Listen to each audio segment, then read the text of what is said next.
বজালী জিলাৰ পাঠশালাস্থিত টিএমচি টাৱাৰত আজি আনুষ্ঠানিকভাৱে মুকলি কৰা হয় লমেন নামৰ এখন নতুন ব্যৱসায়িক প্ৰতিষ্ঠান।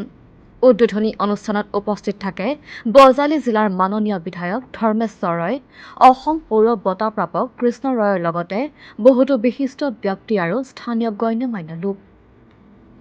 প্ৰতিষ্ঠানখনৰ শুভ উদ্বোধন কৰে মাননীয় বিধায়ক ধৰ্মেশ্বৰ ৰয়ে। উদ্বোধনী অনুষ্ঠানত ভাষণ প্ৰদান কৰি তেওঁ কয় যে এনেধৰণৰ ব্যৱসায়িক প্ৰতিষ্ঠান গঢ়ি উঠাৰ ফলত স্থানীয় যুৱক-যুৱতীৰ বাবে নিয়োগৰ নতুন সুযোগ সৃষ্টি হ'ব আৰু অঞ্চলটোৰ অৰ্থনৈতিক বিকাশতো ইতিবাচক প্ৰভাৱ পৰিব।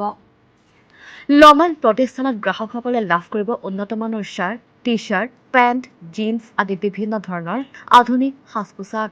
অনুষ্ঠানত উপস্থিত অতিথিসকলে প্ৰতিষ্ঠানখনৰ উজ্জ্বল ভৱিষ্যত কামনা কৰাৰ লগতে স্থানীয় ব্যৱসায়-বাণিজ্য অধিক শক্তিশালী হোৱাৰ আৰু সমৃদ্ধ হোৱাৰ আশা ব্যক্ত কৰে।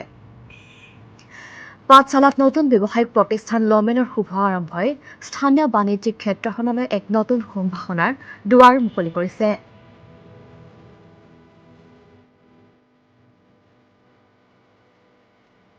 হয়, আজি আমাৰ পাঠশালা বজাৰৰ কাৰণে এটা ভাল খবৰ।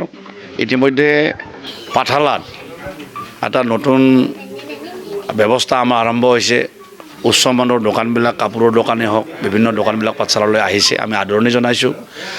আৰু আজি লমেন কোম্পানীৰ লগতে কিলাৰৰ এখন উৎকৃষ্টমানৰ কাপোৰৰ দোকান আমাৰ ভাতৃপ্ৰতিম সঞ্জয়ে ইয়াত শুভ উদ্বোধন কৰিলে আৰু মই নিজে আহি তাত ফিটা কাটিলোঁ।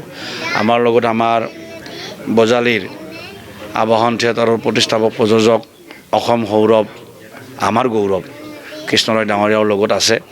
গতিকে আজি দোকানখন আমি আনুষ্ঠানিকভাৱে উদ্বোধন কৰিলোঁ আৰু সঞ্জয় ভাইটিক এনেকুৱা ধৰণৰ এটা উৎসাহমূলক পদক্ষেপ লোৱাৰ কাৰণে মই আন্তৰিক ধন্যবাদো জনালোঁ। আৰু আজিৰ তাৰিখত সকলোৱে এটা চইচটো বিচাৰে আৰু ভাল কোম্পানীৰ ভাল কাপোৰবিলাক সকলোৱে পিন্ধিবলৈ মন কৰে। এতিয়া তেনেকৈ চলিছে। গতিকে পাঠশালাতো তেনেকুৱা ধৰণৰ ৰাইজৰ চাহিদা পূৰণ কৰাৰ কাৰণে ব্যৱসায়ীসকলে নিশ্চিতভাৱে চিন্তা কৰিছে আৰু এই চিন্তাৰ আধাৰত আজি লমেন কোম্পানীৰ উৎকৃষ্টমানৰ এখন কাপোৰৰ দোকান ভাতৃপ্ৰতিম সঞ্জয়ে ইয়াত ব্যৱস্থা কৰিলে আৰু মই আহি তাত ফিটা কাটিলোঁ মাননীয় কৃষ্ণৰায় ডাঙৰীয়াৰ লগত। মই ঈশ্বৰৰ ওচৰত প্ৰাৰ্থনা জনালোঁ এই ব্যৱসায়ীখনে অগ্ৰগতি লাভ কৰক, গ্ৰাহক ৰাইজে আদৰি লওক, পাঠশালাক আগবঢ়াই লৈ যাওক, আমাৰ পাঠশালা বজাৰৰ মানদণ্ড উন্নত হওক, তাকে এই শুভ মুহূৰ্তত মই মনে প্ৰাণে আশা কৰিলোঁ। পাঠশালাটো আচলতে আজিকালি তাৰমানে বহুত মত আহিলে আৰু নতুনকৈ লমেন আহিলে বৰ ভাল। আৰু আজিকালি মানুহে বিচাৰে ব্ৰেণ্ডেড বস্তু। তাৰমানে ব্ৰেণ্ডেড হ'লে একো কথা নাই। এতিয়াতো অনলাইনে আজিকালি মাৰ্কেট কৰে। মোৰ ডাঙৰ ছোৱালীটোৱে যিকোনো বস্তুৱে মাৰ্কেট, খোৱা বস্তুৰ পৰা সেইটোত।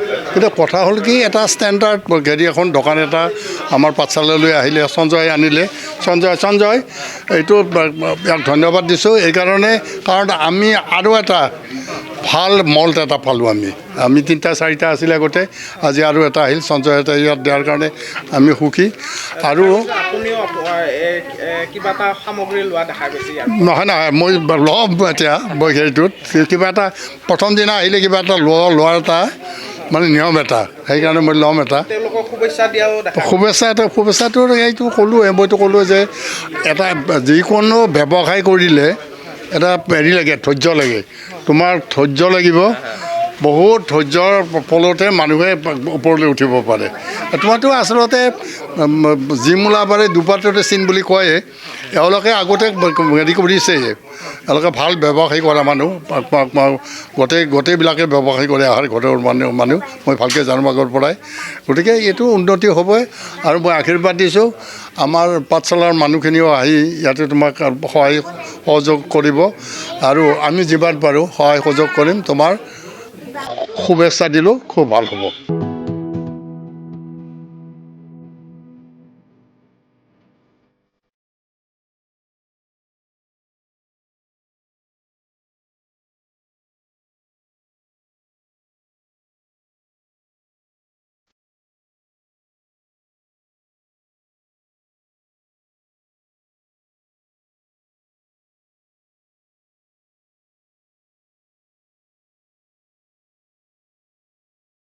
বজালিৰ পৰা অখেন্দ্ৰ তালুকদাৰৰ ৰিপৰ্ট আছাম 15।